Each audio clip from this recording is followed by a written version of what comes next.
Iran और Israel में कौन किस पर भारी पड़ रहा है? इजराइल 100 मिसाइलें दागता है तो ईरान 300 मिसाइल की बारिश करने की रेस लगी हुई है। कल इजराइल ने 20 मिसाइलें दागी तो आज ईरान ने पलटवार करते हुए 50 मिसाइलें दाग दी। एक तरफ ईरान को अमेरिका लगातार धमकी दे रहा है। दुनिया ईरान पर ट्रंप के बड़े हमले का अंदेशा लगाई थी, लेकिन तभी दिन के उजाले में ईरान ने इजराइल पर इतना बड़ा हमला बोल दिया कि उसके 2 शहर पूरी तरह हिल उठे।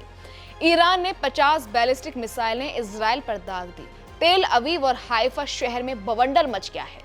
इजराइल ने अपने एयर डिफेंस सिस्टम से कई मिसाइलों को इंटरसेप्ट किया, तो वहीं कई मिसाइल ऐसी थी कि वो सीधा अपने निशाने पर लगी। और ऐसी ही एक बिल्डिंग ये भी है, बीरशेबा में बड़े मेडिकल सेंटर पर हमला हुआ और बहुत नुकसान पहुंचा है। तबाही ही तबाही मच गई है। ईरान के किए इस हमले से तेल अवीव में धमाकों की आवाजें सुनी गई।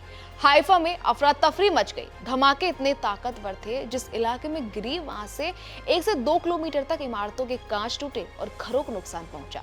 खामेनेई ने कल ही धमकी दी थी कि वो इजराइल को किसी भी हाल में बख्शने वाले नहीं है। इजराइल को सबक सिखाने में कोई कोर कसर बाकी नहीं छोड़ी जाएगी। सिर्फ इजराइल ही नहीं, ईरान के सुप्रीम लीडर ने साफ साफ कह दिया था कि वो अमेरिका या किसी की धमकी से नहीं डरेंगे और ना ही ईरान सरेंडर करेगा।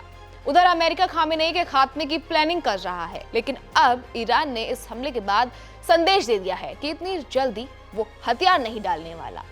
ईरान के इस हमले के बाद अब ये जंग और भीषण हो गई है, क्योंकि ट्रंप ने ईरान को चेतावनी दी थी कि रिहायशी इलाकों पर हमले बंद कर दे, और इस बार ईरान ने ऐसा ही किया है। ऐसे में अब वो वक्त दूर नहीं जब अमेरिका सीधा इस युद्ध में शामिल हो जाएगा।